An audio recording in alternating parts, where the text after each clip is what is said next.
አድማጭ ተመልካቾቻችን ይህ ተስፋ ቴሌቪዥን ነው።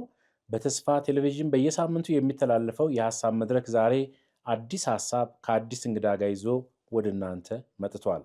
ዛሬ የምንወያይበት ርዕሰ ጉዳይ ዕቅበተ እምነትና ፋይዳው የሚል ርዕሰ ጉዳይ ነው። ይሄ ጉዳይ በተለያየ መንገድ ሲነሳ፣ በተለያየ መንገድ ደግሞ ጥያቄዎች ሲነሱበት እንሰማለን። ነገር ግን ይህን ጉዳይ ወደ መድረክ አምጥተን ለመወያየት እንግዳ እንጋብዘናል። የዛሬው እንግዳችን ዳንኤል ይልማ ይባላሉ። መምህር ናቸው። የሥነ መለኮት መምህር ናቸው። ጸሐፊ ናቸው። ባለፉት ረዥም ዓመታት በመጽሐፍ ቅዱስ ትምህርት ቤትና በቃለ እግዚአብሔር ማስተማር ይታወቃሉ። መምህር ዳንኤል ጥሪያችንን አክብረው ስለመጡ በእኔና በሐሳብ መድረክ ስም እጅግ አድርጌ አመሰግናለሁ። ጤና ይስጥልኝ። እኔም አመሰግናለሁ። እሺ፣ አንቱ ልበል ወይስ አንተ እያልኩ ልቀጥል? መልካም። እንግዲህ ዳኒ እያልኩ ቀጥላለሁ ከቅርበታችን አንጻር፣ ሁለቱም ተመልካቾችን እንዳይረብሽ ቀድሜ ለመናገር ፈልጌ ነው። ዛሬ ከአንተ ጋር የምነጋገርበት ርዕሰ ጉዳይ ከዚህ በፊት መጽሐፍ ጽፈህበታል፣ ብዙ አስተምረሃል፣ ብዙ ስልጠና ሰጥተሃል። በዚህ በዕቅበተ እምነት ዙሪያ ላይ ብዙ ጸሐፊዎች መካቴ ክርስትና፣ ዕቅበተ እምነትና ክርስትናን መከላከል ከውስጥና ከውጭ ካሉት አደጋዎች እያሉ ይጠሩታል። በዚህ ርዕሰ ጉዳይ ላይ ብዙ ስልጠናዎችን ሰጥተሃል፣ ብዙ ጽሑፍ አቅርበሃል፣ በተለያዩ ኮሌጆችም ደግሞ አስተምርሃል። ስለዚህ በቀጥታ የአንተ አገልግሎት ነው። እንደው እኔ አንተን የምቆጥርህ ወይ ብዙዎች አንተን ስናስብ ዳንኤል የዕቅበተ እምነት አገልጋይ ነው ብለን መነሳት እንችላለን። አንዳንዶች ከዚህ አገልግሎት እያፈገፈጉ ስለሆነ አንተ ሳፈግፍግሃል ወይስ ራስህን እንደ መካቴ ክርስትና አገልጋይ ትቆጥረዋለህ? አመሰግናለሁ። እኔ ራሴን እና ሁሉንም ክርስቲያን እንደ ዕቅበተ እምነት አገልጋይ ነው የምቆጥረው። እኔ አላፈገፈኩም። አሁንም የዕቅበተ እምነት አገልጋይ ነኝ። የዕቅበተ እምነት አገልጋይ ነኝ ስል ግን አድማጮች፣ ተመልካቾች ግንዛቤ እንዲይዙ የሚፈልገው ነገር አለ። ያ ማለት በመጽሐፍ ቅዱስ ውስጥ የትኛው ነው ዕቅበተ እምነት አገልግሎት የሚባል አለ እንዴ ብለው አንዳንዶች ሊተቹ ይችላሉ። ዕቅበተ እምነት የሚባል በስጦታዎቹ መካከል የለም። ከየት አምጥታችሁ ነው ዕቅበተ እምነት አገልጋይን የሚሉት? እኛ ፈጥረንም እንደዚህም ይመስላልና የዕቅበተ እምነት አገልግሎት አገልጋይ ነኝ ስንል እምነታችን የተሰጠን እምነት አለ። ለሁላችንም ለክርስቲያኖች የተሰጠ እምነት አለ።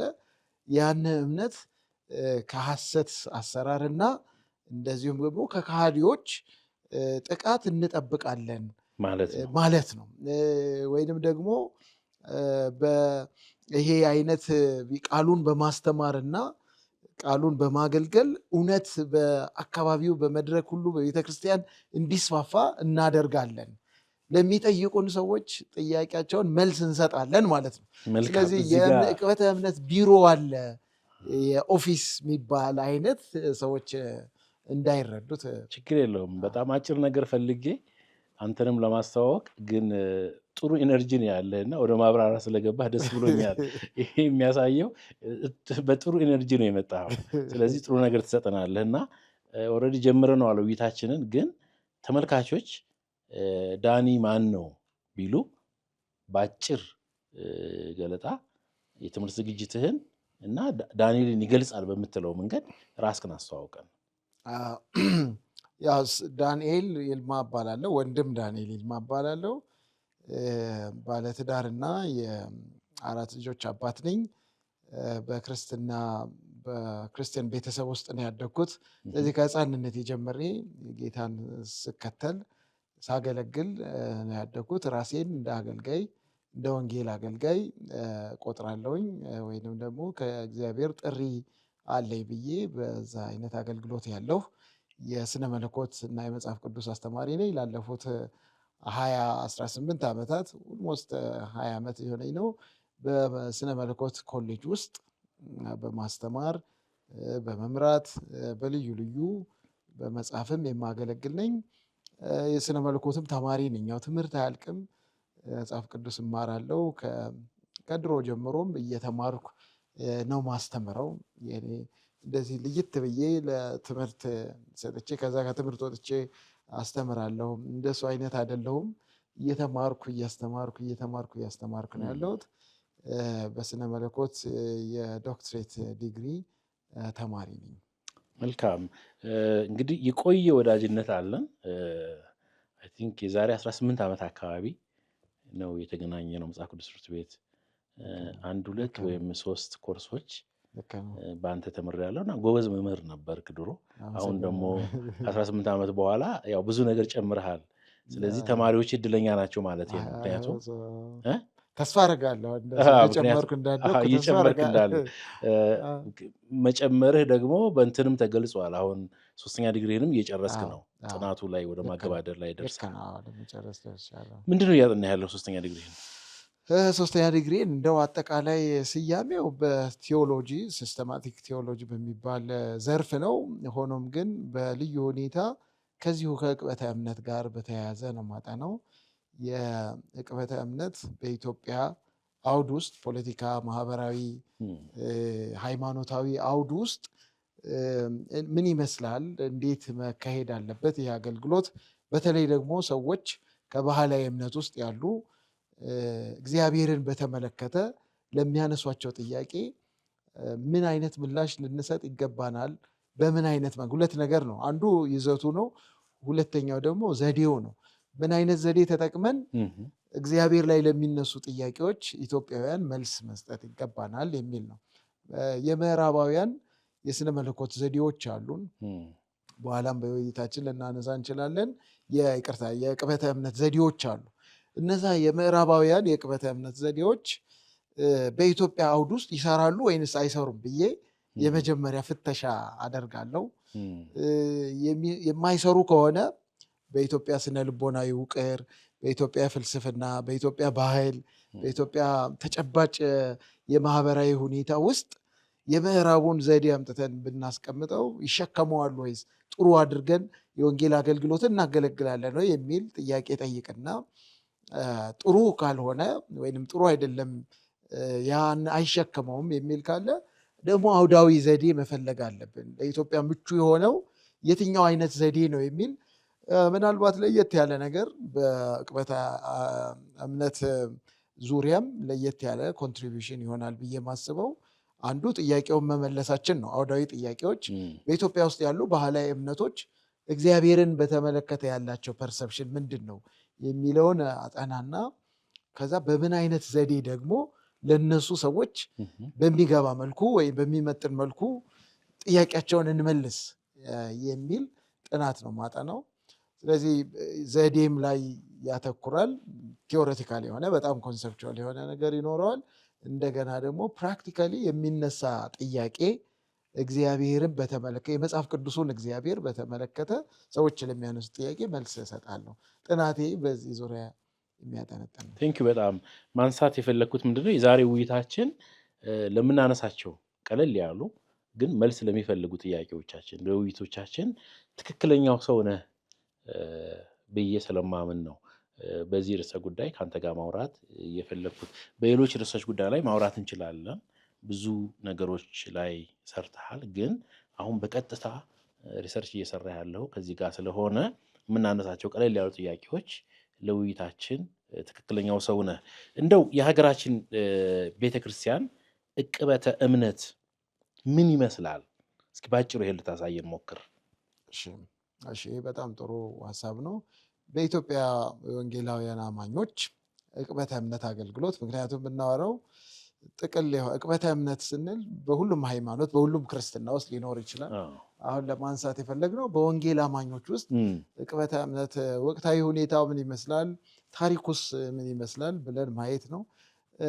በዕቅበተ እምነት በቤተ ክርስቲያን ውስጥ እንደ አገልግሎት ዘርፍ እንደ ሁሉም ክርስቲያኖች ኃላፊነት የተያዘ ጉዳይ ሆኖ እያደገ የመጣበት ሁኔታ አለ። አሁን ስለዚህ ከመጀመሪያው ጊዜ እድገት አለው ብዬ ነው የማስበው። በጣም በጥሩ ሁኔታ ግንዛቤ እየጨመረ የአገልግሎቱ ተፈላጊነት እየጨመረ በዛው በእርግጥ አብሮም ኮንፊውዥንስ ወይ ግራ መጋባቶች የብያኔ ችግሮች አብሮ እያደጉ ቢመጡም ግን ከትላንትና ይልቅ ዛሬ እየተጠናከረ እንደ ዲሲፕሊንም በስነ መለኮት ዘርፍ ውስጥ እንደ ዲሲፕሊንም ሆኖ እያበበ የመጣ ነው። ነገር ግን ዛሬ የተጀመረ የዛሬው ክርስቲያን እንግዲህ ስንል አሁን ባለፈው 15 ዓመት ወይ 20 ዓመት የተጀመረ ነገር ሳይሆን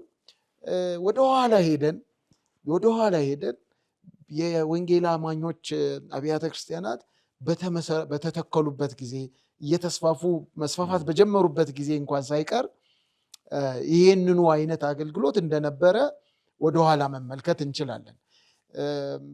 ለምሳሌ እኔ ባደኩበት ቤተክርስቲያን ውስጥ የኦንሊ ጂሰስ ኢየሱስ ብቻ የሚሉ አስተምሮችን የሚያስተምሩ ሰዎች በቤተ ክርስቲያን ውስጥ ባደጉ ጊዜ ወይ በተቀለጡ ጊዜ እዛው ሆነው በስርዓቱ የቤተ ክርስቲያን መሪዎች ያንን መርምረው መጽሐፍ ቅዱሳዊ ትምህርት እንዳልሆነ በመለየት አገልጋዮቹን ከአገልግሎታቸው በማስቆም አልፎም ደግሞ አልመለስም ስላሉ ከቤተ ክርስቲያን አግልለዋቸው የቤተ ክርስቲያን ጤናማነትን ለመጠበቅ ሲሞክሩ ታሪክ አለን። ሌሎችም አብያተ ክርስቲያናት እንደዚሁ ተመሳሳይ ነገሮችን እያደረጉ የገጠማቸው ፈተና በምስረታዎቹ ጊዜ ወይም በእድገት ጊዜ የገጠማቸው ፈተና የውስጥ ፈተና ነው።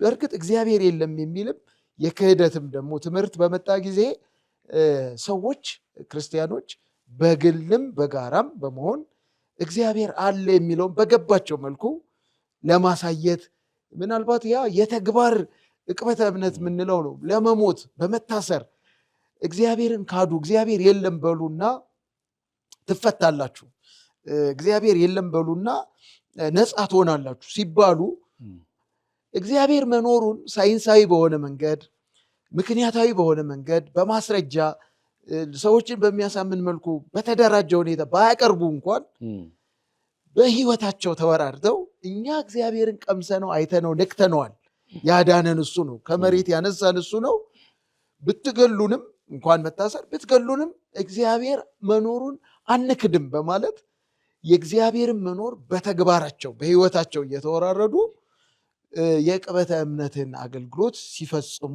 ነበር አባቶች። ነገር ግን ያ ሁኔታ በሁሉም አብያተ ክርስቲያናት እኩል ግንዛቤ ላይኖረው ይችላል። እያደገ ግን መጣ። ከዛ በኢትዮጵያ ቤተክርስቲያን ውስጥ በተለይ የእምነት ቃል እንቅስቃሴ የሚባለው እንቅስቃሴ በተጀመረ ጊዜ ይሄ ማለት በፈረንጆቹ በ90ዎቹ አጋማሽ አካባቢ ወይም 90ዎቹ መጀመሪያ ጀምሮ በፈረንጅ በኢትዮጵያም 80ዎቹ አጋማሽ መጨረሻም መሀል ላይም እንደዚሁ የዛን ጊዜ ደግሞ የተደራጁ ትምህርቶች ያ የሐሰት ትምህርት ነው በማለት ለመከላከል ሲደረግ የተደራጁ ስራዎች መጽሐፎችን መጻፍ ጀመሩ። አየህ በዛ ጊዜ ይህንኑ በተመለከተ በርካታ ኮንትሪቢዩት የሚያደርጉ ሸክም ያላቸው ለዚህ የተሰጡ ሰዎችም ከቤተ ክርስቲያን መካከል መነሳት ጀመሩ።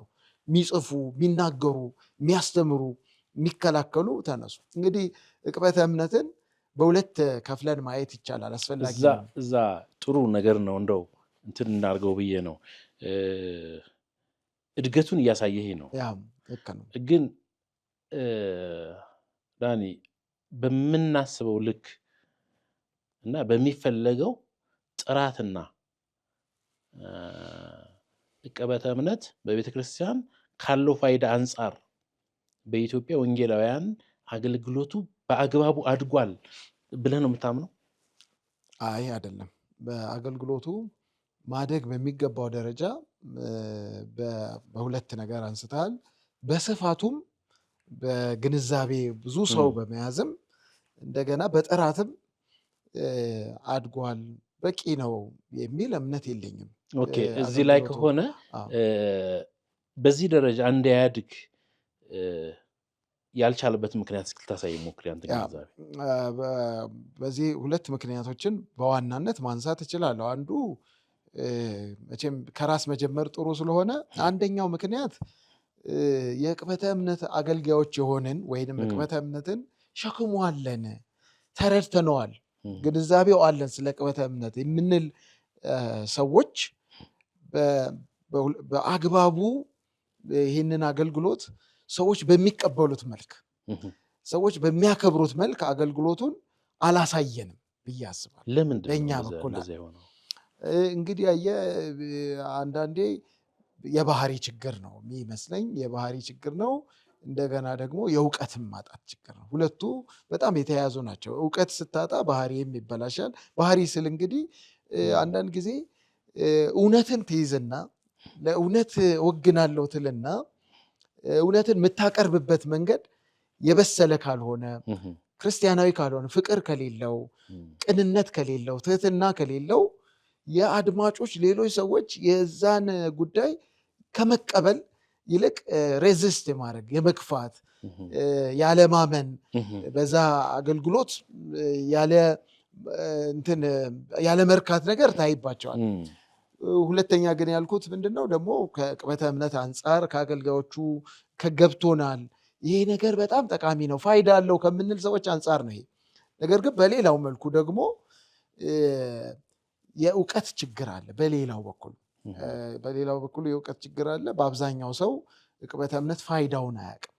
በአብዛኛው ሰው ቅበተ እምነት ዘመን ወለድ የሆኑ ጥቂት ሰዎች፣ ሶሻል ሚዲያ ላይ ንትርክ የሚወዱ የሆኑ ጥቂት ሰዎች፣ የጭንቅላት ሰዎች፣ ፊሎሶፊ የተማሩ ሰዎች ወይ ፍልስፍና ያጠኑ ሰዎች ይዘውት የሚንቀሳቀሱት ነገር አድርገው በመቁጠር መጽሐፍ ቅዱሳዊ ማንዴት መጽሐፍ ቅዱሳዊ እንደሆነ ለሁሉም ክርስቲያን አገልግሎት እንደሆነ ያለመገንዘብ ስላለ ነገሩን የመግፋትና የውጭ ያሉ ሰዎች ጥቂት ሰዎች አድርጎ የመመልከት፣ ሌላው ሰው የራሱ አይመስለውም፣ የቤተ ክርስቲያን ጉዳይ አይመስለውም፣ የሁላችን አይመስለውም።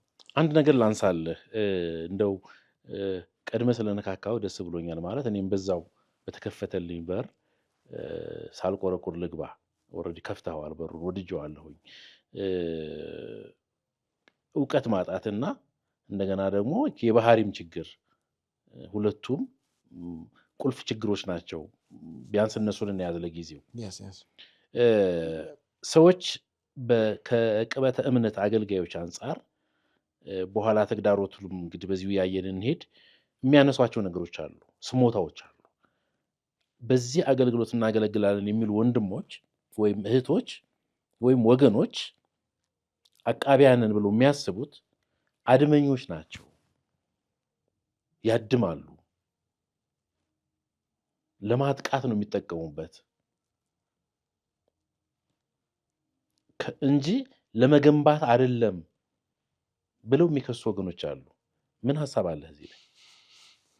አንዳንድ ክሶች ሙሉ በሙሉ ምንም ፍሬ ነገር የላቸውም ባንልም፣ ግን ደግሞ ጥቅል ፍረጃዎች እንዳይሆኑ ስጋት አለኝ። እንደው ምልከታ አለ ረጅም ዘመን እዚህ ላይ ስለቆየ አሁንም እግዚአብሔር ረድቶ ኦልሬዲ በዚሁ ላይ ጥናት እያጠና ስለሆነ የስሞታውንም መነሻ ታውቀዋለህ ብዬ ነው። ቀጥል። ትክክል ነው። አየህ እንደዚህ አይነት ነገሮች በጥንቃቄ ካላየናቸው ጥቂት ሰዎች በሚያጠፉትና ጥቂት ሰዎች ላይ በሚታየው ስህተት፣ በእርግጥ ያንን ነው መጠንቀቅ ያለበት። በአገልግሎት ውስጥ ያለ ሰው፣ መድረክ ላይ የሚወጣ ሰው፣ ህዝብ የሚያገለግል ሰው፣ የእይታ አገልግሎት ውስጥ ያለ ሰው ለህይወቱ መጠንቀቅ። ጥቂት ነገር ብዙውን ነገር ያበላሽበታል እና ጥቂት ነገሮች ግን እኔም የምቀበላቸው እንደ ስህተት በዚህ በኩል አሉ ብዬ ማስባቸው ነገሮች አሉ። ሆኖም ግን አንዳንዴ እንደዚህ አይነት ለመፈረጅ በቂ የሆነ ማስረጃ ያስፈልጋል። እኔ አሁን በቂ የሆነ ኤቪደንስ መቅረብ አለበት። ያ ማለት ምንድን ነው? ቁጥርም ኳንቲፋይ ማድረግ ከቻልን በቁጥር እንደገና በይዘቱም ደግሞ እንደዚህ አይነት ችግር አለ፣ አድመኝነት አለ፣ ለማጥቃት ነው ሰዎች የሚጠቀሙበት ምናምን የሚለው በጣም ኳንቲፋይ ማድረግ።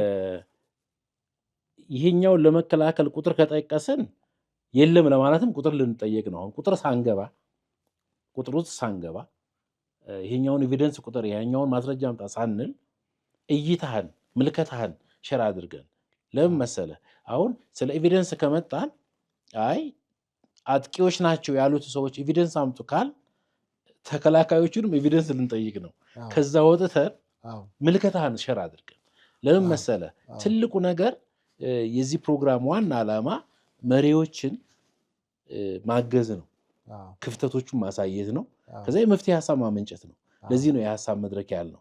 ዝም ብለህ ምልከታህን እስኪ ነፃ ሁነህ ምንም ገና ብዙ የሚያነጋግሩ የሚያከራክሩ ሀሳቦች እናነሳለን። ግን አንተ እዚህ ላይ ያለ ምልከት አንሳና ወደሚቀጥለው እንድንሄድ ብዬ ነው። እኔ አሁንም በጣም ለቅበተ እምነት አገልግሎት የሚሳሳ ልብ ነው ያለኝ።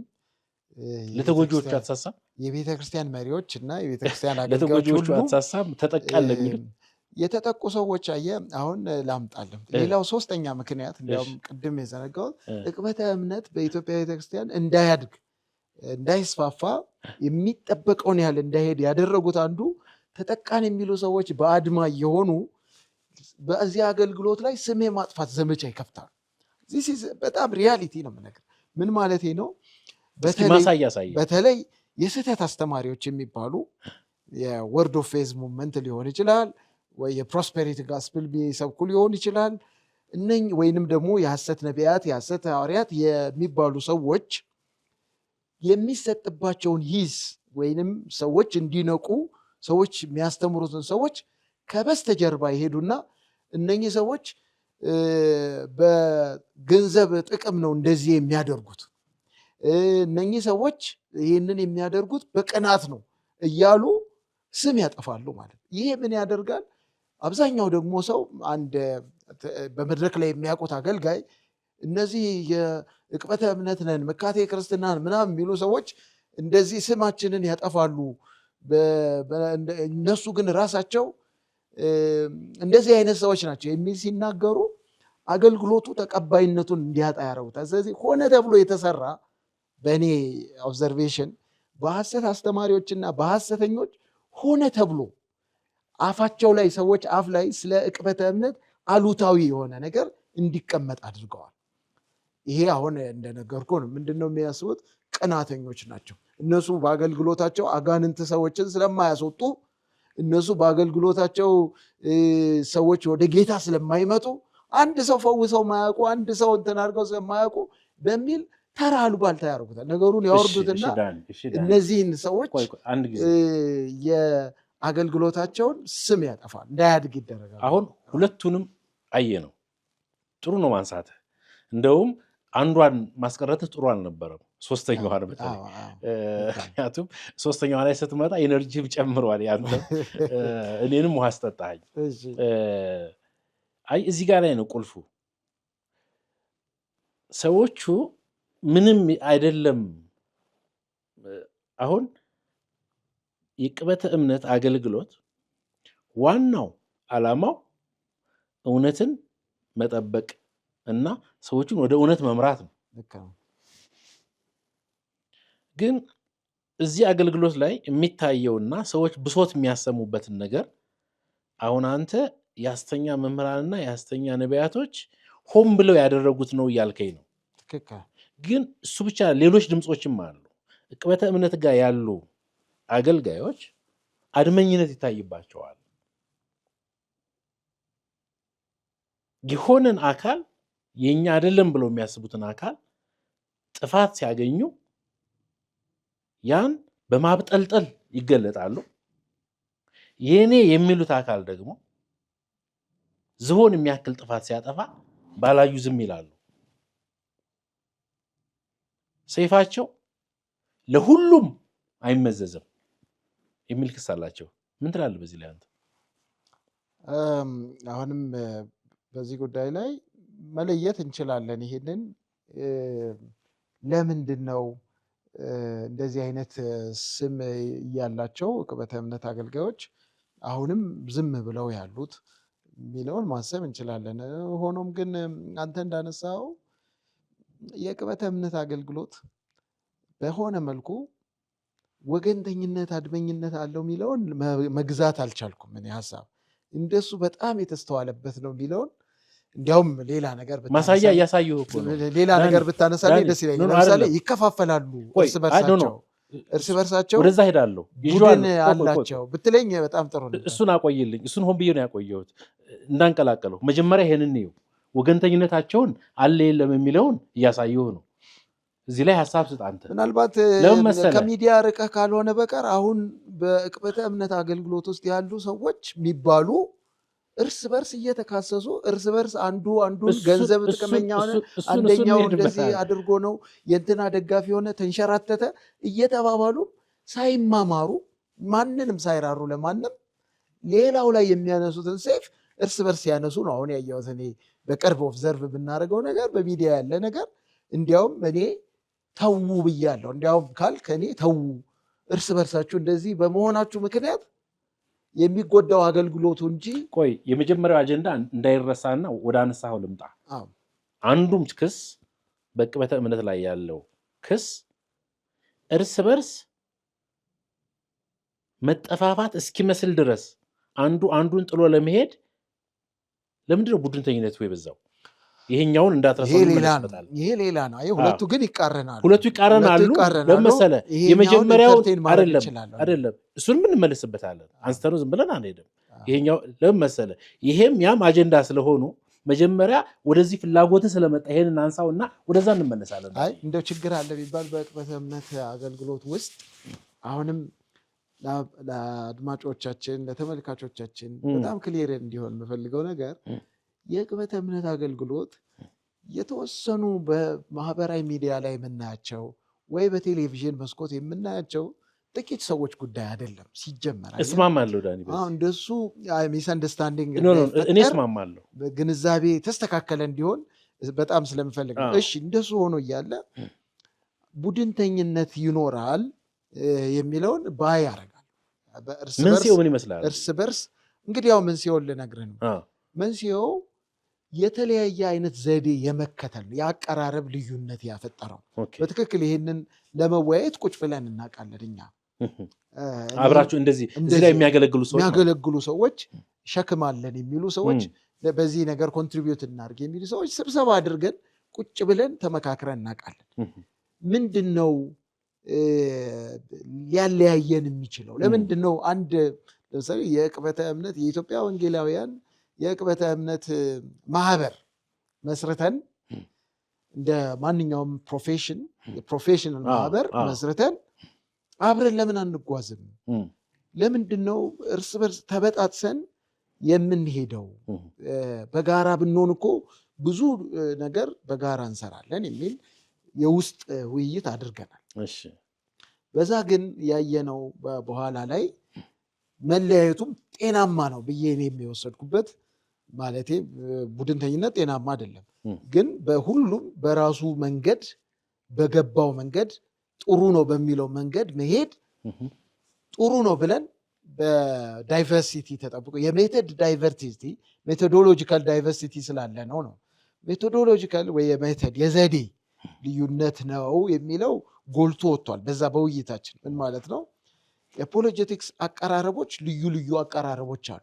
አንዳንድ ሰው በአፖሎጀቲክስ አቀራረቡ በጣም ራሽናል ይሆንና ምክንያታዊነትን እንደ አቀራረብ ይይዝና ሎጂክን፣ ፊሎሶፊን፣ አሳቢነትን መሰረት አድርጎ የዕቅበተ እምነት አገልግሎትን ይወጣል። አንዳንዱ የዕቅበተ እምነት አገልግሎት አንዳንዱ ስለዚህ ጉዳይ የሌለው ደግሞ አይ በጣም በመንፈሳዊ እንትን በጥበብ አድርገን በጣም መንፈሳዊ ነገሮች ላይ በማጉላት ጥቅሶችን በመጥቀስ መጽሐፍ ቅዱስን መሰረት ያደረገ ዕቅበተ እምነት አካሄድ ነው የተሻለ ብሎ ያስባል። ስለዚህ እነኚህ ሁለት ለምሳሌ ዝም ብሎ ሁለቱን እንኳን ብቻ ቡድን ብናይ አብሮ ሊሄዱ አይችሉም። የሜተድ ልዩነት አላቸው ማለት ነው። ይሄኛው ሞር እኔ የምጠቀመው ሪዝንን ነው፣ ምክንያታዊነትን ነው። ግን እሱ ብቻ ነው ብለህ ታምናለህ? ውስጥ የሚነግርህን ይሄኛው ደግሞ ለምሳሌ አንዱ ይሄ ነው፣ አንዱ ይሄ ዋናው የጎላው ይሄ ነው በውይይቱ።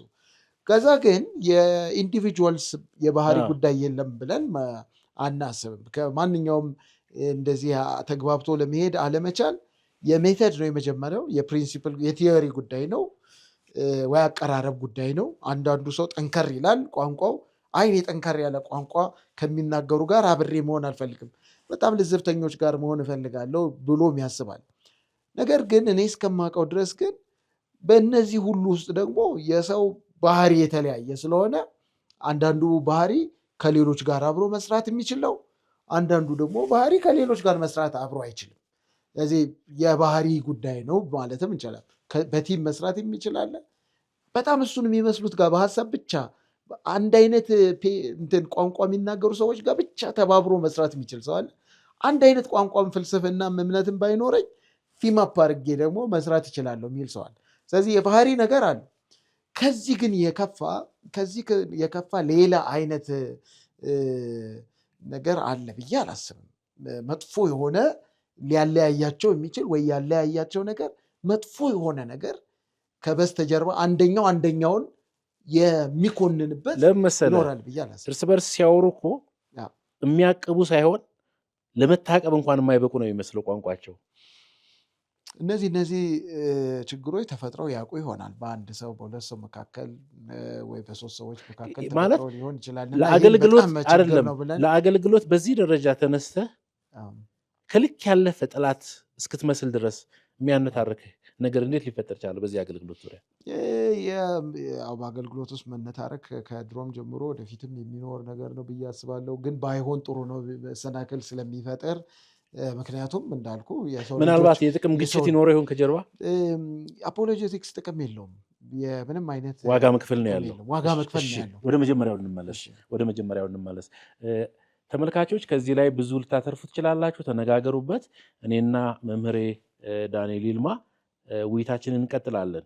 የመጀመሪያው እና በደንብ ተነጋግረንበት ማረፍ ያለብን ዕቅበተ እምነት አገልጋዮች ወገንተኞች ናቸው የሚል ክስ አለ። ለዚህም እንደማሳያ ያነሳውልህ የኛ የሚሉት ሰው የተሳሳተ ሲመስላቸው ባላየ ይተውታል።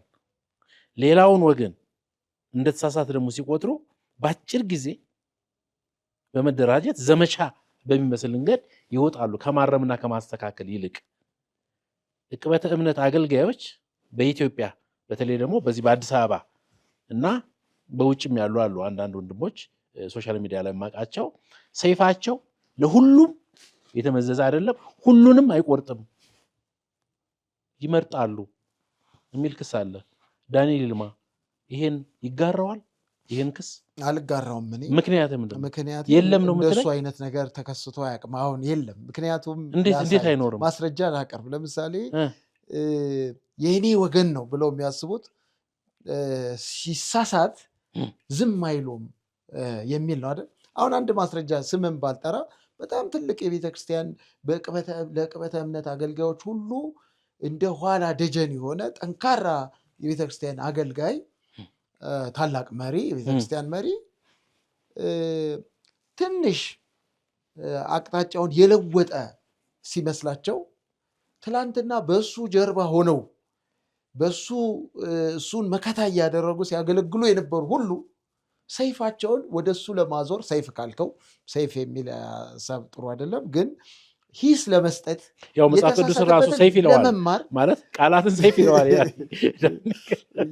ታሳጣኝ ነው መሰለኝ አይደለም፣ መጽሐፍ ቅዱስ ራሱ ሰይፍ ይለዋል ቃሉን። ግድ የለም ቀጥል። የእግዚአብሔር ቃል ሰይፍ ነው፣ ጠላት ላይ የሚነሳ እንጂ እርስ በርስ ሰዎች የሚያነሱ ሰይፍ ላይ ሆን ግን ሂስ ይሰጣል። እና ይህንን ሰው ማናቸውም ቢሆን እኔ በሆን ለምሳሌ እኔ የራሴ ፖዚሽን ብነግርህ እንደ አንዳንዶች የዚህን ያክል አብሮን ያገለገለ በቤተ ክርስቲያን ውስጥ በእምነቱ ጥንካሬ የምናውቀው ሰው አንድ ቀን በሆነ በማይገባ ቦታ ቢታይ ለሂስ መነሳት አለብን ብዬ እንኳን አላምንም። ከወገንተኝነት አንጻር አይደለም፣ ከወገንተኝነት አንጻር ሌላ ሰው ቢሆን ታደርገው ነበር። አላደረገውም። ያ ሰው ይደጋግማል ወይ ብዬ ያያል። ያ ሰውን በመጀመሪያ በመጽሐፍ ቅዱሳዊ በሆነ መንገድ ነው መሄድ ያለበት። ጥፋት አጥፍቶ ከሆነ ለራሱ መንገር የሚያስፈልገው ሁኔታን እድል ትሰጠዋለህ። ኢንቴንሽናል የሚያጠፋ ነው ሆነ ብሎ እምቢ ብሎ የሚሄድ ወደ ደረጃ በደረጃ ነው ወደ አደባባይ የምትወጣው ብዬ ነው የማምነው። ግን ከዛ ደግሞ ግለሰብ ነው አሁን ያነሳውልህ አይደል? ተቋምስ ቢሆን የኛ አገር ዕቅበተ እምነት ወይ ሂስ የሚያይሱ ሰዎች እምነታቸው እንዳይነካካ ከሐሰት ጋር እንዳይቀላቀል በጣም የሚጥሩ ሰዎች በጣም ተቋማት አሁን ሰሞኑን የምታዩቸው በሶሻል ሚዲያ እናየዋለን። የፈለገ ስታብሊሽድ የሆነ ተቋም ጤናማነቱን የምናውቀው ተቋምን ለመንካትም ወደኋላ አይሉ። ስለዚህ ጥሩ ሲሰሩ ሲያጨበጭቡ ነበር። አንድ ቤተክርስቲያንን ማንሳት ይችላል። አንድ ቤተክርስቲያን በሐሰት አስተማሪዎች ላይ በሙሉ አቋም ሲይዝ በሙሉ የዕቅበተ እምነት አገልጋዮች ለዛ ቤተክርስቲያን አጨብጭበው ከዛ ቤተክርስቲያን ጋር ነን ብለው ነበር። ነገር ግን ያ ቤተክርስቲያን ደግሞ የሆነ አጋጣሚ ደግሞ በር ሊከፍት የሚችል ስህተት የሆነ ነገር እያደረገ ነው ደግሞ ሲሉ ያንን ቤተክርስቲያን ባጨበጨቡበት እጅ ለማውረድ እና ተመለስ ለማለት ምንም ጊዜ ደቂቃ አልፈጀባቸውም እና ወረው ያንኑ ሲያደርግታል። ስለዚህ ወደ ሐሰተኞች ወደ ሌሎች ብቻ ሳይሆን ከኛም በኩል የሚሳሳት ሰው ሲኖር ለማሄስ እና ያንን ሰው ለማረም በጣም ተረባርበው መልካም። አሁን ወደ አንተ ልምጣ። አንተ ግን አልክ እኔ ግን አልክ አንተ ግን የተሳሳተ ሲመስልህ ዝም ማለት ለምን መረጥክ? ዝም ማለት አልመረጥ ዝም እላለሁ አላልኩም። የተሳሳቱ ጓደኞቼን የተሳሳቱ የአገልግሎት አጋሮቼን መሪዎችን በአግባቡ ነው በሶሻል ሚዲያ የሚደርስ ስህተትን ወይንም በሚዲያ የሚደርስ ስህተትን ወደዛ ደረጃ የደረሱ ስላልሆነ ጊዜ ሰጥቼ አናግሬ ነገሩን ለመረዳት ሞክሬ ብዙ ዳይናሚክስ ስላለው አንድ ነገር በለት ቸኩለ በመድረክ ላይ እንደኔ አይነት ራሱ ለኃላፊነት ወስዳለሁ ለምናገረው ለማስበው ነገር ለሚል ሰው ግድ የለሽ አይደለሁም። እኔ ተቋም ውስጥ ነው ያለሁት። ተቋም ውስጥ ነው የምሰራው። በትምህርት ተቋም ውስጥ በቤተክርስቲያን ውስጥ ያለው ነኝ። አብሬ ከመሪዎች ጋር በአመራር ውስጥ ያለው ሰው ነኝ። ስለዚህ ለምናገረው ነገር ለማደርገው ነገር አስቤ ጊዜ ሰጥቼ አጥንቼ ማድረግ ሰው ነኝ። አንድ ነገር ብለን እንለፍ እንድንማርበት ነው። ኦልሬዲ አንተም ስላነሳኸው አክቹዋሊ የኔ ምርጫ አይደለም። እኔ ማንሳት እሱን ፍላጎት አልነበረኝም። ማስረጃ አድርጌ ነው ያቀረብኩት። ማስረጃ አድርገህ ነው ያቀረብኩት። ስለዚህ ግን ይሄን ሌላ ሰው ጋር ቢሆን ታደርገው ነበር? ሁሉም ማንም በጤናማ አገልግሎት ውስጥ አለ ብዬ የማስበው ሰው በሚሳሳትበት ጊዜ ወዲያውኑ ሮጬ ለሚዲያ ላይ አልወጣም። ስለዚህ የኔ ሰይፍ ለሁሉም እኩል ነው ብለህ ነው የምታምነው? በትክክል። ዳኒን እንግዲህ በስራውና በህይወቱ እየመዘነው እንሄዳለን። ለምን አገልግሎቴ አደባባይ ስለሆነ አይደለም ነው ብሎ መከራከር ከዚህ በላይ ልክ ነው። በተግባር የሚታይ ነው። ነገ የምናየው ነው። አድማጭ የሚፈርደው ነገር የሚፈርደው ነው። ወደዛ እንሂድ። በአንድም በሌላም ተግዳሮቶቹን ኦልሬዲ እየነካካናቸው ነው። ግን እንደው ተጨማሪ የዕቅበተ እምነት ተግዳሮት ናቸው በኢትዮጵያ ቤተክርስቲያን ብለህ ከአንድ እስከ 3 የምትዘረዝረው ነገር ካለ ንገረኝና ነው።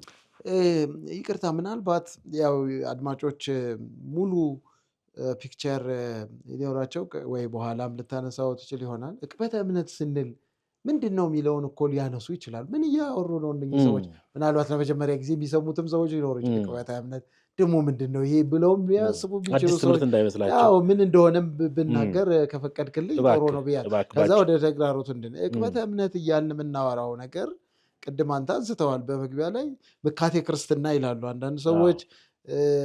እምነትን ከሐሰት መከላከል ብለውም የሚጠሩት ሰዎች አሉ። ዕቅበተ እምነት የሚለው አሁን በጣም ፖፑላር እየሆነ የመጣ ስያሜ ነው።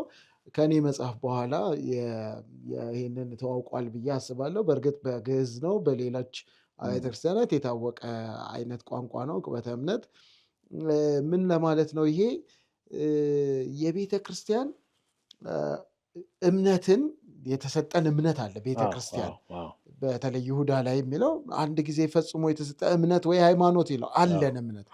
ያንን እምነት በተመለከተ ሰዎች ጥያቄ ሲያነሱ ወይንም ደግሞ ያንን እምነትን ሆነ ብለው ሰዎች ሊያጥላሉት ሲሞክሩ እምነታችን እንደዚህ አይደለም ብሎ ማብራሪያ የመስጠት የማስረዳት፣ የማሳመን፣ የመግለጽ አይነት አገልግሎት ነው በአንድ መልኩ። ስለዚህ መጠበቅ አለው ስንል ዕቅበተ እምነት ስንል የእምነት አቃቤ እንደማለት ነው።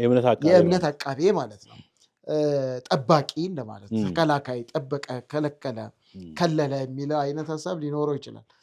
በሁለት አይነት መልኩ እንድናየው ነው። እኛ ቀጥታ ገብተን እያወራን ያለ ነው አሁን አንደኛውን ገጽታውን። ሁለት ገጽታ አለው ዕቅበተ እምነት። ቅድም አንተም አንስተዋል የውስጥና የውጭ ብለን ነው። የውስጠኛው ገጽታ ላይ ያተኩረን አሁን ውይይት አድርገናል። ተግዳሮቱንም በውስጠኛው ላይ እያነሳን ያለ ነው። ምን ማለት ነው? እምነታችንን ከማን ነው የምንጠብቀው ስንል ወይንም ደግሞ ምንድናቸው ለእምነታችን ስጋት የሆኑ ነገሮች ስንል ከውስጥ የሚነሱ የሐሰት ትምህርቶች፣ የሐሰት አሰራሮች ናቸው። አንዱ ከቤተ ክርስቲያን የሚነሳ ወይ ከክርስቲያኖች የሚመጣ ክርስቲያን ነን ከሚሉ የሚመጣ የሐሰት ትምህርትና የሐሰት አሰራር ነው። ይሄ ቴክኒካል ስሙ ዕቅበተ እምነት ላንለው እንችላለን። ምናልባት አሁን እኔ በፒኤችዲ ደረጃ ዕቅበተ እምነት የሚባል ጥናት እያጠናው ነው ምናምን ስል ስለ ውስጥ ስላለ ንትርክ፣ የእርስ በርስ ዲስፒዩት ክርክርን፣ የእርስ በርስ መተራረምን ጉዳይ የሚያጠነጥን ነው ማለት አይደለም። ይሄ አንዱ ገጽታው ሊሆን ይችላል። ስያሜውን ግን ዕቅበተ እምነት ስንል ሁላችንም የመጀመሪያው ተቀዳሚው ወደ አእምሯችን የሚመጣው መሆንም ያለበት በእምነታችን ላይ ከውጭ የሚመጣ ጥቃት ነው፣ ጫና ነው። ያ ከውጭ የምንለው እግዚአብሔር የለም ከሚሉ ሊሆን ይችላል የመጀመሪያ። ስለዚህ እግዚአብሔር የለም የሚሉ ሰዎች የእኛ እግዚአብሔር ላይ መጽሐፍ ቅዱስ ላይ እምነት ላይ ጥያቄ አላቸው ማለት ነው። ስለዚህ ለእነሱ ማብራሪያ መስጠት፣ ምላሽ መስጠት፣ እነኚህ ሰዎች እንዲያምኑ የመንገድ መጥረግ ስራ ነው። ጥያቄያቸው ካልተመለሰ አያምኑም እና መንገድ መጥረግ ስራ ነው። እነኚህ ሰዎች ደግሞ ዝም ብሎ እምነታችንን ሊያጠለሹት ይፈልጋሉ። እምነት ያላቸው ሰዎች ወይንም አማኞች ክርስቲያኖች የማያስቡ ሰዎች ስለሆኑ፣ እውቀት ስለሌላቸው፣ ተስፋ ቆረጡ ስለሆነ፣ መሄጃ ያጡ ስለሆነ፣ ድሆች ስለሆኑ ምናምን የሚከተሉት ነው በማለት ሊያጥላሉትና ሊያሳንሱት ይፈልጋሉ እምነትን። በዛ ጊዜ አይ ከምንም የሚበልጥ ስለሆነ ነው ኢየሱስ ክርስቶስን የተከተል ነው ብሎ ማብራሪያ መልስ መስጠት ነው። ሌሎችም ደግሞ ሃይማኖቶች አሉ። ከክርስትና ውጭ ያሉ ሃይማኖቶች በክርስትና አስተምሮ ላይ ጥያቄ አላቸው። በክርስትና አስተምሮ ላይ ጥቃት ለመፍጠር ይፈልጋሉ። እነሱን የማብራራት የማስረዳት የመመለስ ከነዚህ አይነት ጥቃቶች የመጠበቅ ነው። ስለዚህ አድማጭ ተመልካቾች ማሰብ ያለብን በጣም ቅድም ፋይዳውንም ስንል ዝም ብሎ ትንሽ ስህተት ሰራ፣ ከእንትና ጋር ፎቶ ተነሳ፣ ፈረንጅ ጨበጠ፣ እንትና ጋር ሄደ፣ እንትና ጋር አረገ የሚሉ ጉዳዮች ላይ ሂስ መስጠት ብቻ አይደለም ዕቅበተ እምነት። ትልቁንም ፒክቸር ማየት ጥሩ ነው። ዕቅበተ እምነት በጣም ሰፊና ትልቅ አገልግሎት ነው። እሱም ስራ ስለሆነ በጣም ማሳነስህ ሌላውንም በሌላ መልኩ ግራ እንዳይገባ ከከሌ ጋር ፎቶ መነሳትም ፈረንጅ መጨበጥም ራሱ ስህተት የሚሆንበት ነገር ሊኖር ስለሚችል አሳንሰን ሳናየው ዝም ብለን ዕቅበተ እምነት ግን አሌክስ ዕቅበተ እምነት ግን በዛ ደረጃ አይወርድም። በዛ ደረጃ አይወርድም። ለምሳሌ አየህ አሁን ስታነሳው ውስጥ ወይራ ነው የሚሆነው። ወይ ካነሳው በደንብ አንሳውና አውራበት ነው ሐሳቤ ገብቶሃል የምልህ። ግን ካልሆነ ግን ከፈረንጅ ግን ሰላም ማለትም ራሱን የቻለ ተጽዕኖ አለው። ካየለ ጋር ፎቶ መነሳት ራሱን የቻለ ተጽዕኖ አለው። ለሚሰማው ሰው ግራ እንዳያጋባ ብዬ ነው። ወይ ካነሳው በደንብ ፍርጥርጥ አድርጋ አውራውና ሰዎች ይማሩበት። ካልሆነ ግን አትተንኩሰው፣ አታቁሰለው ለማለት ፈልጌ ነው። ሶሪ ይቅርታ። ዕቅበተ እምነትን በጣም አሳነሰ ነው። በትንንሽ ነገሮች ላይ ያለ መግባባቶችን ጉዳይ የዕቅበተ እምነት ጉዳይ አድርገን መቁጠር የለብንም። አሁንም የተዛባ አስተሳሰብ መታረም አለበት ብዬ አስባለሁ። ለምሳሌ በዕቅበተ እምነት አገልግሎት የተዛባ ነው ብለህ የምታስበው ነገር ምን ሲሆን ነው የተዛባ? አሁን በጣም ጥሩ ነው። በጣም አነስተኛ የሆኑ የሀሳብ ልዩነቶች በምን መለኪያ ነው አነስተኛ የሚሆኑት? በመጽሐፍ ቅዱስ መለኪያ ሊሆን ይችላል፣ ወይንም ደግሞ ከትልቁ የወንጌል አገልግሎት አንጻር ቤተክርስቲያን ታላቁ ተልእኮ የሚባል አላት። ከታላቁ ተልእኮ ከሚሽን አንጻር፣ ከቤተክርስቲያን ታላቁ ተልእኮ መካከል ደቀ መዝሙር ከማፍራት አንጻር፣ ቤተክርስቲያንን ከማሳደግ አንጻር በጣም አነስተኛ የሆኑ ጉዳዮች የምንታረክባቸው ጉዳዮች ልዩነቶች አሉ። ልዩነቶቻችን ላይ የምናደርገው ንትርክ አሁንም በጣም ነው ማስመር ፈልግ። ልዩነቶቻችን ላይ የምናደርገው ጭቅጭቅን በዕቅበተ እምነት ልክ ማሰብ የለብንም። እሱ ያክል አይወርድም። ለምሳሌ አሁንም ልናገር በጣም በክርስትና ውስጥ ክርስቲያን አይደለሁም የሚለው የወንጌላዊ ክርስቲያን አይደለሁም የሚለው ነገር አለ። አሁንም በጣም ግልጽ መሆን ያለው የወንጌላዊ ክርስትና ራሱን አይደለሁም ብሎ የሚቆጥረው እኔም አይደለሁም ብዬ ማስበው ለዘብተኛ አይደለሁም። የወንጌላዊ ክርስቲያን የለዘብተኞች ማህበር አይደለም። ለዘብተኝነትን አይቀበልም። የወንጌላዊ ክርስትና በሌላው ደግሞ ሌላው ጽንፍ ደግሞ ያለ የሃይማኖት አክራሪነትን ወይንም ደግሞ ጽንፈኛነትን በፕሮቴስታንት ውስጥ ያለ ወይንም በወንጌላውያን ውስጥ ያለ ጽንፈኛነት አክራሪነትን ወይንም በሌላ ነገር ፋንዳሜንታሊዝምን አይቀበልም።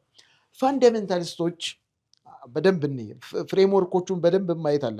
ፋንዳሜንታሊስቶች አይደለሁም፣ እኔ ፋንዳሜንታል አይደለሁም ነው ኤቨንጀሊካሉ የሚለው ከመጀመሪያው። ፋንዳሜንታሎች የሚያመጧቸው የአትንካና አትቅመስ አትልበስ። አየህ እኔ አንድ ትዝ የሚለኝ ነገር አለ።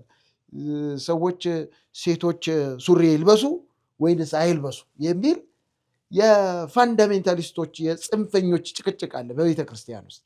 ቀሚስ ካለበሰ ፕሮቴስታንት አማኝ ፕሮቴስታንት አይደለም መወገዝ አለበት ምናምን የሚል ምሳሌ በዛ ደረጃ ወርዶ ያንን ማረም የዕቅበተ እምነት ስራ አይደለም።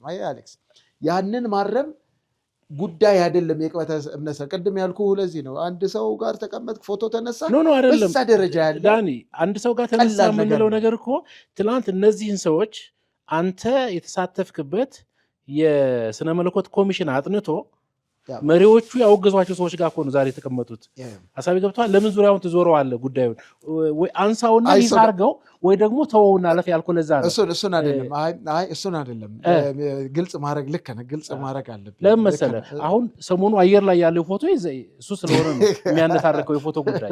ሌላው የአሜሪካኑ ፎቶ ነው። እነዚህ ነገሮች ፎቶ ብለን ካነሳን ሶሻል ሚዲያ ላይ ያሉ እነዚህ ክርክሮች ግን ተራ ክርክሮች አይደሉም። የመሰረት ድንጋዩም ቢሆን ትላንት የስነ መለኮት ኮሚሽን አጥንቶ ከኛ ወገን አይደለም ብላችሁ እናንተም የስነ መለኮት ኮሚሽንና በዚህ አቃቤ እምነት ነን የምትሉ ሰዎች ጥናት አቅርባችሁ ቤተ እምነት ወይም ደግሞ ህብረቱም ያን ውሳኔ ወስኖ ተሰጥቶ ነበር። ያ ነገር ሲቀለበስ ሰው ጥያቄ ማንሳቱ በራሱ ችግር አይደለም። እሱን ማለት አይደለም። ከሱ ጋር በጣም ተገናኘ እንጂ ከሱ ጋር ለምሳሌ ምን ማለት ነው? አንድ ክርስቲያን የሆነ ወንድም ክርስቲያን ያልሆነ ይሄ የውስጡን አይደለም የሚያሰብኩት የነበረው ክርስቲያን ያልሆነ ወንድም ጋር ሄዶ ወይንም ክርስቲያን ያልሆነ ምን ችግር አለ ፎቶ መነሳት? በቃ እንደሱ ማንስ ኃጢአት አድርጎ ያውቃል? ታንክ ዩ ቬሪ ማች። እሱ ንትርክ አይደለም ማለት ነው። ኃጢአት የሚያደርጉ ሰዎች አሉ። በደንብ አሉ። እሱን ያክል አይወርድም ለማለት ነው። ክርስቲያን የማያምን ሰውን ሄዶ ቤቱ ቡና ጠጣ ከማያምን ሰው ጋር መንገድ ላይ እንደዚህ አይነት ተቀበተ ምን ክርክር ተነስቶ ያቅም አለ እንደሱ እየተነሳ ያለው እሱ ደረጃ አይወርድም ለማለት ነው። በእግዚአብሔር በስላሴ እንተው እሱ ለምን መሰለህ እስካሁን ላይ ያሉት ክርክሮች እኔ የማያምኑ አጎት አክስት አለ ልደት ተጠርቼ ልደት እጠራለሁ እንዴ? ያልጠራም ለካ ልጅ ማለት ነው። ልደት ስለህ ያው ልጆች ነው የሚጠራው። ግን ሰርግ ተጠርቼ ወይ መልስ ተጠርቼ ፎቶግራፍ ተነስቼ ልለጥፍ እችላለሁ። ማንም ዓለሙ ከሆነ ቤተ እምነት አማኝ ጋር ከአጎቱ ጋር ፎቶ ተነሳ ብሎ አይጣላም፣ ተጣልቶም አያውቅም። የሰሞኑም ጸብ እሱ አይደለም። ከሰሞኑ ጋር ስላገናኘው ነው እንጂ አይደለም። ኦልሬዲ ፎቶ እኮ ስለምትለው ደጋግሞ እኛ እያወራን ያለ ነው። የቀደምም በመነሻ ላይ እንዳልኩት ለአድማጭ ተመልካቾች ትልቁን ስዕል እንድናይ ነው።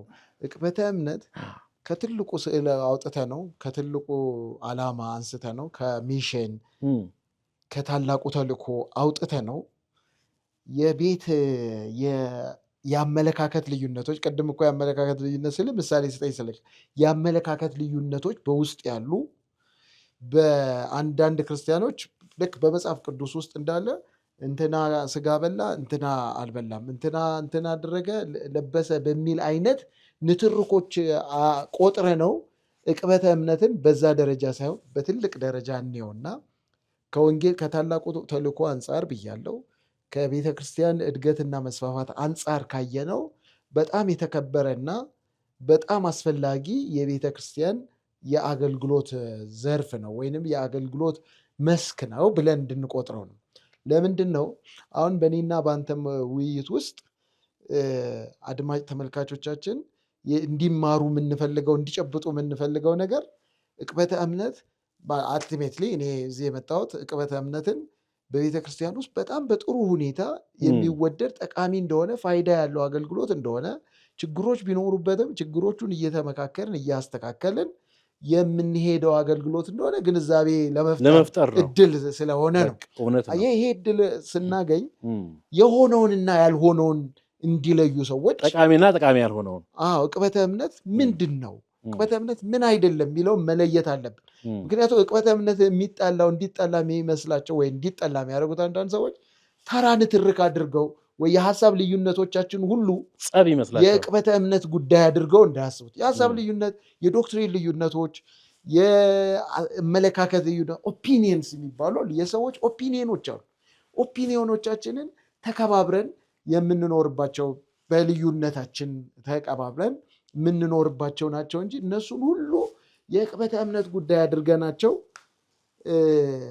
አገልግሎቱ እንዳያንስ አገልግሎቱ የከበረና በጣም ለቤተ ክርስቲያን ለወንጌል በጣም ጠቃሚ እንደሆነ እንድናነሳ ብዬ ነው። ግን እሱን ካልኩ በኋላ ቅድም ማብራሪያን ልጨርሰው። በውጭ የሚመጣ ጥቃትን እንከላከላለን። በውስጥ ያለንም የውስጡም ኢግኖር አይደረግም። የሐሰት ትምህርትን ነው ከውስጥ የሚነሳ የምንለው የሐሰት ትምህርትና የሐሰት አሰራር ነው ብዬ ቅድም አንተ ያነሳው ትላንትና ሐሰት ነው ያልነውን ዛሬ በምንም አይነት ሁኔታ እንደገና ልክ ነው አንልም። መጽሐፍ ቅዱስ ጋር የሚቃረን እንደ ክርስቲያናዊ አስተምሮ ያልሆነ በፍጹም እየተወገዘ ይሄዳል። ምናልባት አጥርተ ነው ችግሮቹን አርመን ከሆነ እንችላለን ማለት ያ ልክ ነው ልክ ነው። ይመለሳሉ፣ ሰዎች መዳን አለባቸው። የዕቅበተ እምነት አገልጋዮች ደግሞ ትላንትና በስህተት ሊሆን ከሆነ ያልነው ዛሬ ልናርመው እንችላለን። ልክ ነው፣ እስማማለሁ። ምን ማለት ነው? ሰዎች መመለስማ አለባቸው። እኔ እኮ ዕቅበተ እምነት ዋናው ግቡ እኮ ሰዎች እንዲመለሱ ነው፣ ንስሐ እንዲገቡ ነው። እኔ በደንብ ውስጤ እየከረከረኝ ያለው ዳኒ ውስጤ እየከረከረኝ ያለውና ሳትለኝ ሳታስረዳኝ እንዲሄድ የምፈልገው አንድ ጥያቄ አለ። አጠቃላዩ ነገሩን ወድጄዋለሁ። ጥቃት ከውስጥም ከውጭም ይደርሳል፣ ተግዳሮት ነው። ይህን እንውሰድ። ግን በደንብ ያልመለስክልኝ አሁንም እና ውስጤ ላይ እንዳልመለስከው የሚሰማኝ አቃቢያነ ክርስቲያኖቹ ዕቅበተ እምነት ላይ የሚሰሩት አገልጋዮች ወገንተኞች ናቸው የሚለውን ከህዝቡ የሚመጣውን ጥያቄ በበቂ ሁኔታ ማብራራት አልቻልክም። ይህን አብራራልኝና እንጨርሰው። ይሄን ነው ወደሚቀጥለው እንሂድ። በቂ ነገር አላገኘም። በቂ አግኝቻለሁ ብለኝ ተው ነው ነበር መሰለኝ። ወገንተኝነታቸው አቃቤ እምነት ወገንተኝነቱ ለእምነትና ለእውነት ነው ብዬ ነው የማስበው። ለእውነትና ለእውነት ነው። ስለዚህ ለእምነቱ ለእውነት ሁሌም ይቆማልና ይህንን ያልቆመ ከሆነ እንደዚህ ሳይቆም የተገኘ ከሆነ ሀሳብ ብናወራ ይሻላል። እንደዚህ ካልቆመ ለእውነት ያልወገነ ከሆነ የዚህ ሰው አገልግሎት ኮስችን መደረግ ጥያቄ መደረግ ትክክል ነው፣ እስማማ።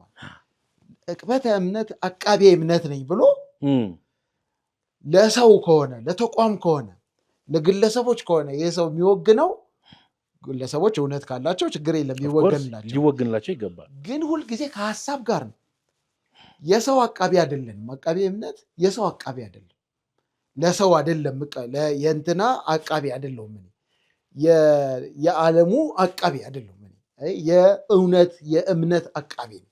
ስለዚህ ዓለሙ ሆነ ዳንኤል ሆነ ማን ሆነ ፓስተር ሆነ ቄስ ሆነ ወንጌላዊ ማንም ሰው ከእውነት ርቆ ሲገኝ እውነትን ሸጦ ሲገኝ በምንም መልኩ አይ ይሄ ተሳስቷል ብሎ መቆም አለበት። ይህንን የማያደርግ ይሄን ግን ማለት ዝም ብሎ ቅድም እንዳልከው ባገኘው ቁጥር ስህተት አገኘው ብሎ ወደ ሶሻል ሚዲያ ይሩጥ አይደለም። ጊዜ ይፈልጋል። ያጥና፣ በበሰለ መንገድ በትህትና በፍቅር በየዋህነት ሰዎችን ለማቅናት ስለሆነ አይ ቲንክ ቢብሊካል ፕሮሲጀርስ ስላሉ መጽሐፍ ቅዱሳዊ መንገዶችን ተከትሎ ማንኛውም ሰውን መመለስ አለበት። ይህ ወገንተኛ ነው የሚባል ሰው ካለ ተመዝኖ ለእውነት ከመቆም ይልቅ ለድርጅት እየቆመ ከሆነ ለእውነት ከመቆም ይልቅ ለሰዎች ለጓደኞቹ ለወዳጆቹ እየቆመ ከሆነ ስህተት እያየ ይህ ሰው ቅድም እንዳለው ጥያቄ ውስጥ መግባት አለበት። ማንም ቢጠይቀው ተገቢ ነው ብዬ ነው እኔም ጥያቄ ውስጥ ከተዋለ ያንን ሰው። አድማጭ ተመልካቾቻችን ከዳንኤል ይልማ ጋር በዕቅበተ እምነት ዙሪያ ጠንከር ያለ ውይይት እያደረግን ነው። ውይይቱ ለቤተ ክርስቲያን መሪዎች፣ ለአገልጋዮች፣ ለወጣቶች እጅግ ጠቃሚ ስለሆነ በግላችሁ እንድትነጋገሩበት፣ እንድትወያዩበት እንጋብዛችኋለን። ይህ የሐሳብ መድረክ ነው። ሻሎም